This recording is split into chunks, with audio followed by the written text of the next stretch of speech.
Hello दोस्तों, मैं केतन पंड्या। आप मुझे देख रहे हो मेरे YouTube channel ideal chemistry classes पर। तो दोस्तों, आज अपन स्टार्ट कर रहे हैं हिंदी मीडियम का जो लेक्चर है। आज अपन हिंदी मीडियम के लेक्चर में सेकंड चैप्टर स्टार्ट कर रहे हैं। ठीक है, फर्स्ट चैप्टर अपना कंप्लीट हो गया था, ठोस अवस्था। उसमें न्यूमेरिकल्स भी अपन ने देख लिए थे। और अगर आपको कोई डाउट्स हो तो आप कमेंट बॉक्स में जरूर भेजें दोस्तों। ठीक है, तो आज अपन स्टार्ट कर रहे हैं, अपना सेकंड चैप्टर है। सेकंड चैप्टर अपना है विलयन। ठीक है, तो स्टार्ट करते हैं अपन। अपना चैप्टर है आज का विलयन। ठीक है दोस्तों, नॉर्मली आप विलयन के बारे में 11 चैप्टर में आप उसकी कंसंट्रेशन जो सांद्रताएं हैं उसके बारे में आप पढ़ के आए हो। ठीक है, बट यहाँ पर कुछ और टॉपिक्स हैं जो अपने को पढ़ने हैं। ठीक है गाइस, तो अपन स्टार्ट करें। पहले तो क्या है विलयन, उसकी परिभाषा देखें कि क्या होता है विलयन। तो विलयन किसे कहते हैं, तो ध्यान रखना, विलयन क्या होगा, दो या दो से अधिक पदार्थों के समांगी मिश्रण को। ध्यान रखना, कितने, दो या दो से अधिक, कितने भी हो सकते हैं, दो या दो से अधिक, दो या दो से अधिक रासायनिक पदार्थों के, रासायनिक पदार्थों के समांगी मिश्रण को, ये गाइड ध्यान रखना, कौन सा मिश्रण, समांगी मिश्रण को विलयन कहते हैं। समांगी मिश्रण को क्या कहते हैं, विलयन कहते हैं। ठीक है दोस्तों, तो समझ में आ गया विलयन की परिभाषा क्या हो जाएगी। अगर आप दो तीन, जैसे आप ले लो, नमक है, ठीक है, सॉरी पानी है, पानी के अंदर आप क्या मिला दो, शक्कर मिला दो, उसके अंदर नमक मिला दो। ठीक है, तो उनका जो विलयन मिश्रण होगा वो कैसा होगा, समांगी मिश्रण होगा। समांगी का मतलब यूं है कि अगर आप पानी के अंदर शक्कर और नमक मिला रहे हो तो उनका जो विलयन बनेगा वो एक पूरी तरह से क्या होगा, एक जैसा बनेगा। ठीक है, जैसे आपने पानी लिया, उसके अंदर शक्कर डाल दी और उसको घोलोगे तो शक्कर क्या होगी, समान रूप से घुलेगी। यूं नहीं है कि वो कहीं ज्यादा होगी कहीं पर कम होगी। अगर आप उस पानी का टेस्ट करोगे तो उस पानी का टेस्ट जो होगा वो क्या होगा, सभी जगहों पर एक जैसा होगा, मीठा मीठा टेस्ट आएगा और सभी पर क्या होगा, एक जैसा होगा। यूं नहीं कभी कहीं से एक तरफ पर आप किसी कहीं और से शिप अगर आप पानी पी रहे हो तो वहां पर ज्यादा मीठा है, इस तरह से नहीं होगा। शक्कर पूरी पानी में क्या होगी, समान रूप से घुलेगी। तो इस टाइप के जो मिश्रण होंगे उनको अपन क्या कहते हैं, समांगी मिश्रण। इसको इस टाइप के मिश्रण को अपन क्या कहते हैं, समांगी मिश्रण। ठीक है दोस्तों, अब यहाँ पर ध्यान रखना, और तो दो या दो से अधिक पदार्थ अगर मिलेंगे तो इस टाइप के समांगी मिश्रण को ही अपन क्या कहते हैं, विलयन कहते हैं। क्या कहते हैं दोस्तों, विलयन कहते हैं। अब आगे ध्यान रखना, विलयन अलग अलग टाइप्स के होते हैं, जैसे द्विअंगी विलयन है, त्रिअंगी विलयन है। ठीक है, तो अपने को इस चैप्टर में अपने को जो पढ़ने हैं वो कौन से विलयन पढ़ने हैं, द्विअंगी विलयन। कौन से पढ़ने हैं, द्विअंगी विलयन। यानी क्या होता है द्विअंगी विलयन, समझना। ऐसे ही त्रिअंगी विलयन होंगे। द्विअंगी विलयन क्या होते हैं, दो ही अवयव उपस्थित हो। ठीक है, दो अवयवों, दो पदार्थों या दो अवयवों के समांगी मिश्रण को क्या कहते हैं, समांगी मिश्रण। समांगी मिश्रण को क्या कहते हैं, द्विअंगी विलयन कहते हैं। अब कितने अवयव उपस्थित हैं, दो अवयव, यानी दो पदार्थ ही आपस में मिले और किसी विलयन का निर्माण करें तो इस तरह के विलयन को अपन क्या कहेंगे, द्विअंगी विलयन। ठीक है, तो अपने को जो इस चैप्टर में पढ़ने हैं वो कौन से टाइप के विलयन पढ़ने हैं, द्विअंगी। तीन होंगे अवयव, तीन अवयव आपस में मिले हुए हो तो कौन सा होगा, त्रिअवयवी विलयन। ठीक है, जैसे अपन ये कर सकते हैं, द्विअंगी विलयन का एग्जांपल कौन सा होगा, तो पानी और इसके अंदर क्या ले लें, शक्कर, उसको डिसॉल्व कर लें तो कितने हो जाएंगे, वाटर और शुगर दोनों ही है, तो ये कौन से हो जाएगा, द्विअंगी विलयन हो जाएगा। ठीक है दोस्तों, तो अपने को जो पढ़ने हैं वो कौन से हैं, द्विअंगी विलयन। ठीक है, अब क्या रखना, द्विअंगी विलयन में विलयन की बात करें तो अब कितने अवयव हैं, दो अवयव हैं। और दो अवयव में दोस्तों समझना, एक तो कौन होगा, विलय, और एक कौन होता है, विलायक। ये तो सबको पता है। ठीक है, विलयन में दो अवयव ले लिए द्विअंगी विलयन में, एक तो कौन सा हो जाएगा, विलय, और दूसरा कौन सा हो जाएगा, विलायक। तो दोस्तों विलय और विलायक में क्या अंतर है समझना, कैसे अपन डिफरेंस करें। तो दोस्तों समझना, जो कम मात्रा में उपस्थित हो, क्या हो, जो कम मात्रा में उपस्थित हो वो तो आपका अपना क्या हो जाएगा, विलय हो जाएगा। और जो अधिक मात्रा में उपस्थित हो, जो अधिक मात्रा में उपस्थित हो वो क्या हो जाएगा, विलायक। ठीक है दोस्तों, तो समझ में आ गया, विलय कम मात्रा में, विलायक अधिक मात्रा में। ठीक है, और इसमें ध्यान रखना, जो विलय होंगे उनकी भौतिक अवस्था, उनकी भौतिक अवस्था परिवर्तित होती है, परिवर्तित होती है। किनकी भौतिक अवस्था परिवर्तित होती है? जो विलय होंगे उनकी भौतिक अवस्था परिवर्तित होगी, बट जो विलायक होंगे, अधिकतर विलायक जो हैं, विलायक की भौतिक अवस्था परिवर्तित नहीं होती है। भौतिक अवस्था परिवर्तित नहीं होती है।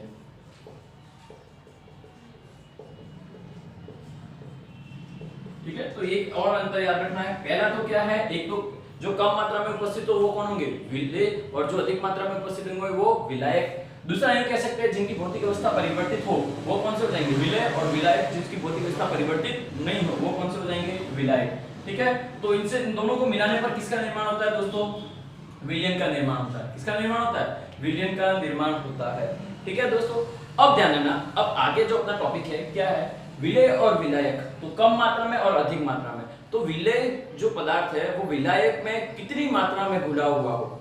ठीक है, अब ध्यान देना है आगे कि जो ये विलय पदार्थ है उसकी कितनी मात्रा, ठीक है, एक फिक्स विलायक की मात्रा में, विलायक की मात्रा क्या हो? फिक्स। एक फिक्स विलायक में विलय कितना घुला हुआ है उसको अपन क्या कहते हैं? सांद्रता कहते हैं। उसको अपन क्या कहते हैं? सांद्रता। ठीक है, कि विलयन सांद्र है या तनु है, वो किसके आधार पर निकालते हैं दोस्तों? वो विलय पदार्थ की मात्रा जो है कितनी घुली हुई है विलायक में, ठीक है, एक निश्चित विलायक में, तो उसी को अपन क्या कहते हैं? सांद्रता। ठीक है, और सांद्रता को अपन अलग अलग इकाई के रूप में बांटते हैं। ठीक है, तो पहला इसका स्क्रीनशॉट ले लो, देन अपन स्टार्ट करते हैं सांद्रता और सांद्रता की जो इकाइयां हैं वो। तो फर्स्ट इसका स्क्रीनशॉट ले लो। नेक्स्ट अपना टॉपिक है सांद्रता।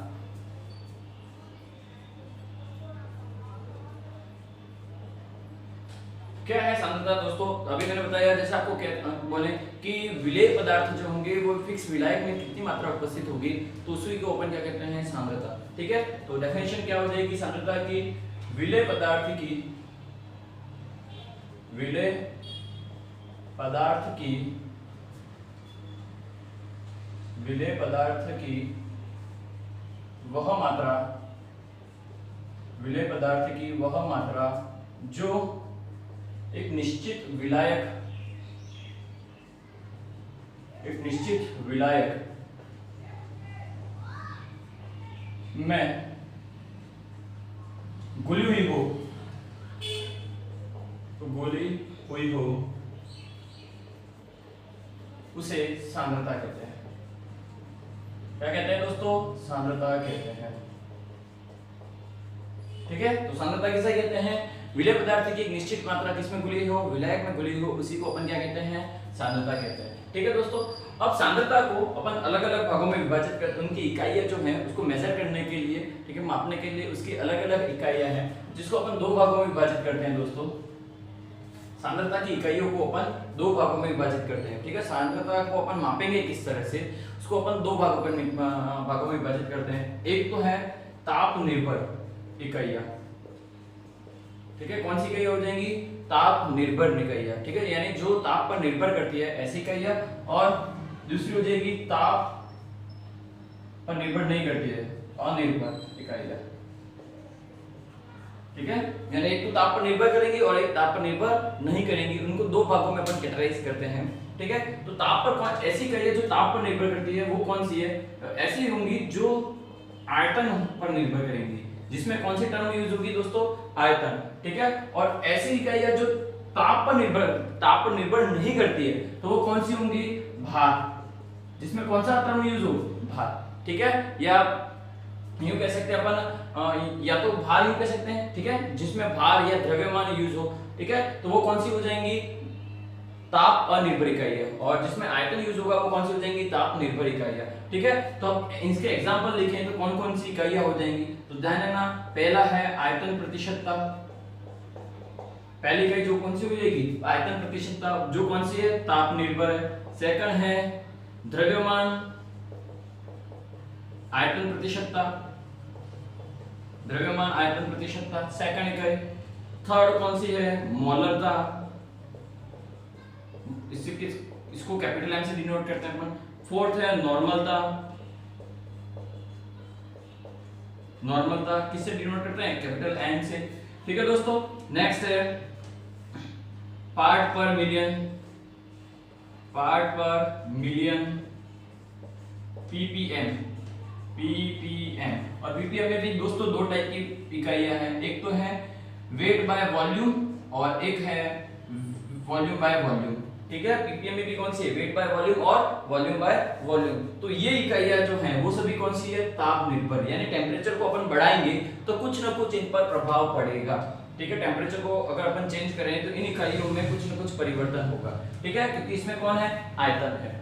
अब ध्यान रखना यहाँ पर कौन है, या तो क्या होगा, द्रव्यमान, या फिर हम क्या कह सकते हैं, भार। जो कौन सी है, अगर टेम्परेचर बढ़ाएंगे तो द्रव्यमान पर या भार पर कोई प्रभाव पड़ता है, कोई इफेक्ट नहीं पड़ता है, यानी ये कौन सी हो जाएंगी, ताप अनिर्भर, यानी इन इकाइयों पर ताप का प्रभाव नहीं पड़ता है। तो कौन कौन सी एग्जांपल हो जाएंगे दोस्तों, इसमें ध्यान रखना। इसमें हो जाएगा जैसे अपन कह सकते हैं द्रव्यमान प्रतिशतता, फर्स्ट कौन सी हो जाएगी, द्रव्यमान प्रतिशतता। सेकंड है मोललता, मोललता। ठीक है, और इसको अपन डिनोट करते हैं स्मॉल एन से। ठीक है, नेक्स्ट है मोल भिन्न, मोल भिन्न, ये कौन है, मोल भिन्न। ठीक है, नेक्स्ट है ppm, वही पार्ट पर मिलियन, बट यहां पर जो होगा क्या होगा, वेट बाय वेट होगा। यहाँ पर क्या होगा, वेट बाय वेट, यानी द्रव्यमान बटे द्रव्यमान, यानी भार बटे भार। ये जो इकाइयां होंगी वो कौन सी हो जाएगी, ताप पर निर्भर नहीं करती है। ठीक है दोस्तों, तो समझ में आ गई। इसको दो भागों में विभाजित किया है, ताप निर्भर और ताप अनिर्भर, यानी ताप पर निर्भर नहीं करती है। ताप पर निर्भर कौन सी करेंगे, जिसमें आयतन टर्म यूज हो, और ताप पर निर्भर कौन सी नहीं करेंगे, जिसमें द्रव्यमान टर्म यूज हो। ठीक है गाइस, तो अब इन इकाइयों को अपन डिटेल से पढ़ते हैं, और इसका स्क्रीनशॉट दे दो। तो चलिए स्टार्ट करते हैं। फर्स्ट अपने यूनिट है द्रव्यमान प्रतिशतता, द्रव्यमान प्रतिशतता।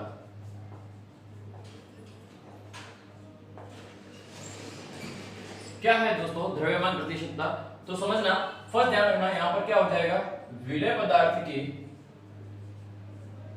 विलेय पदार्थ की ग्रामों में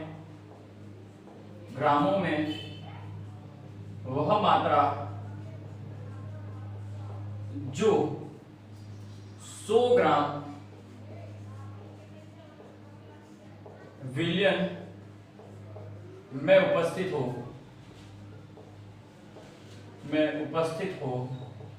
उसी को अपन क्या कहते हैं, द्रव्यमान प्रतिशतता कहते हैं। दोस्तों क्या है, ध्यान रखना, 100 ग्राम विलियन में विलेय पदार्थ की ग्राम में जितनी मात्रा घुली हो उसी को अपन क्या कहते हैं, द्रव्यमान प्रतिशतता। प्रतिशतता यानी प्रतिशत आने पर क्या होना चाहिए, 100, यानी विलियन की जो मात्रा है वो कितनी है, 100 ग्राम है। ठीक है दोस्तों, तो यहाँ पर इसका फॉर्मूला देखिए द्रव्यमान प्रतिशतता का। तो द्रव्यमान प्रतिशतता का जो फॉर्मूला होगा वो क्या हो जाएगा, यहाँ पर लिख रहे हैं द्रव्यमान प्रतिशतता। ठीक है, तो ध्यान रखना क्या है, इसमें विलेय पदार्थ की किसमें, ग्रामों में मात्रा, यानी विलेय पदार्थ की मात्रा किसमें दोस्तों, ग्राम में। ठीक है, अपन किसमें घुला हुआ है, विलियन, तो यहाँ पर क्या हो जाएगी, विलियन की मात्रा, विलियन की मात्रा, वो भी किसमें है, ग्राम में। ठीक है, और निकालना क्या आपने को, परसेंट। ठीक है, प्रतिशत, तो यहाँ पर क्या हो जाएगा, इनटू 100। तो ये किसकी डेफिनेशन, किसका फॉर्मूला हो गया, द्रव्यमान प्रतिशतता। ठीक है दोस्तों, तो आप जब भी फॉर्मूला लिखो तो ध्यान रखना, ऊपर की तरफ आपके हमेशा क्या आएगा, विलेय पदार्थ आएगा, और नीचे की तरफ या तो आपके विलियन आएगा या फिर विलायक आएगा। ठीक है दोस्तों, विलियन की मात्रा या आयतन जो भी होगा। तो यहाँ पर द्रव्यमान प्रतिशतता समझ में आ गया। द्रव्यमान प्रतिशतता क्या हो जाएगा, इसी को अपन, इसको जो अपन डिनोट करते हैं W by W परसेंटेज भी कहते हैं दोस्तों। यहाँ पर मैं लिख रहा हूँ क्या लिख सकते हैं, W/W परसेंटेज। ठीक है, वेट बाय वेट परसेंटेज क्या हो जाएगा, वेट बाय वेट परसेंटेज। द्रव्यमान प्रतिशतता क्या हो जाएगा, विलेय पदार्थ की मात्रा अपन विलियन की मात्रा इनटू 100। ठीक है, सेकंड अपना है दोस्तों, सेकंड जो अपना तो पॉइंट है वो कौन सा है, आयतन प्रतिशतता। कौन सा है, आयतन प्रतिशतता। ठीक है, आयतन प्रतिशतता, और इसको अपन डिनोट करते हैं volume by volume percentage, volume by volume percentage. ठीक है दोस्तों, तो इसकी परिभाषा क्या हो जाएगी, समझना, विलेय पदार्थ की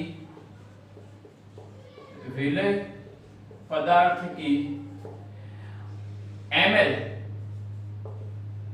ठीक है, मिलीलीटर में वह मात्रा, ml या मिलीलीटर में वह मात्रा जो 100 ml विलियन में उपस्थित उपस्थित हो,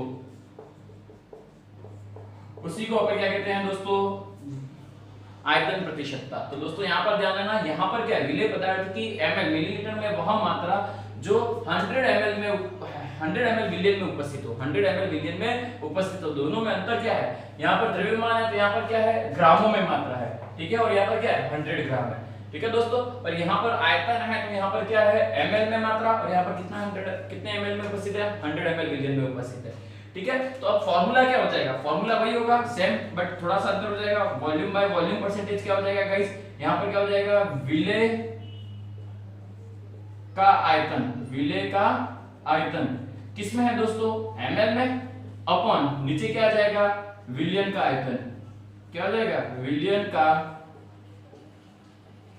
आयतन, ठीक है, वो भी किसमें है दोस्तों, ml में, और क्या निकालना अपने को, परसेंट, यानी क्या हो जाएगा, into 100, ठीक है। तो ये किसका फॉर्मूला हो गया, आयतन प्रतिशतता का फॉर्मूला, किसका फॉर्मूला हो गया, आयतन प्रतिशतता का फॉर्मूला, विलेय का आयतन अपॉन विलियन का आयतन, ठीक है दोस्तों। अगर आपको सपोज कभी मानना पड़ जाए कि विलियन का आयतन कितना है, तो आप दोस्तों ध्यान रखना, परसेंटेज निकाल रहे हो तो उसको हमेशा आप कितना मानोगे, 100, कितना मानोगे, 100, यानी आयतन है तब तो क्या हो जाएगा, 100 ml, और जब द्रव्यमान है तो कितना, 100 ग्राम, ठीक है, किसका, विलियन का। अब तीसरी जो टर्म्स है, तीसरी जो अपनी इकाई है, तीसरी इकाई है दोस्तों द्रव्यमान, द्रव्यमान आयतन प्रतिशतता, द्रव्यमान आयतन प्रतिशतता। नेक्स्ट अपनी जो यूनिट है वो कौन सी हो जाएगी, द्रव्यमान आयतन प्रतिशतता। इसको अपन किससे डिनोट करेंगे, द्रव्यमान यानी weight by volume percentage, weight by volume percentage. तो अब इसकी डेफिनेशन आप बताओ दोस्तों क्या होगी, पहले द्रव्यमान है तो कौन होगा, विलेय, तो विलेय पदार्थ की किसमें मात्रा दोस्तों, ग्रामों में मात्रा, विलेय पदार्थ की, विलेय पदार्थ की ग्रामों में वह मात्रा, ग्रामों में वह मात्रा, ग्रामों में वह मात्रा जो क्या हो, आयतन है यानी 100 ml विलियन में उपस्थित हो, जो 100 ml विलियन में उपस्थित हो,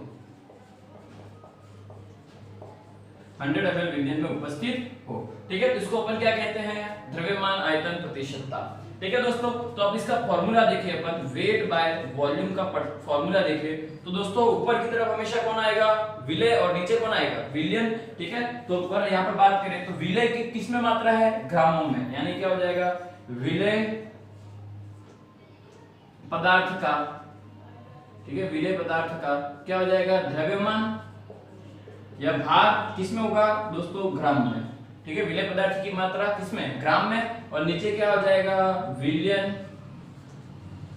का आयतन, विलियन का आयतन किसमें है दोस्तों, ml में, और यहाँ पर क्या हो जाएगा, परसेंटेज निकाल रहे हैं यानी into 100।